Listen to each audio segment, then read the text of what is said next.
దోస్తు నాకు చాలా రోజుల నుంచి తెలుసు, మలేషియా ప్రధాని అన్వర్ ఇబ్రహీము అదిదని చెప్పేసి మొన్న మాట్లాడినటువంటి మోడీ ఇక ఇప్పుడైతే 11 కీలక ఒప్పందాల మీద సంతకాలు ఇద్దరు కలిసి సంతకాలు చేసిరట.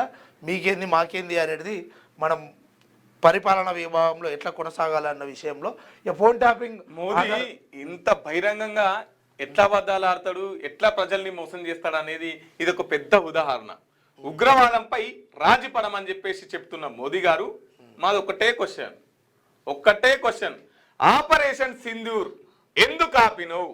ఆపరేషన్ సింధూరు ఏ రాజకీయ ప్రయోజనాల కోసం ఆపినమని చెప్పి దీనికి పెద్దనగా పాత్ర పోషించిన అని చెప్పేసి ట్రంప్ మాటలు విని ఆపినవా, లేకపోతే ఉగ్రవాదం పైన రాజీ పడ్డవా?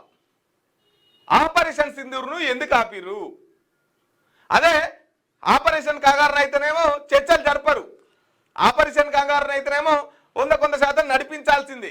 కానీ ఉగ్రవాదులతోని పాకిస్తాన్ వాళ్ళతోని మీరు చర్చలు జరుపుతారు.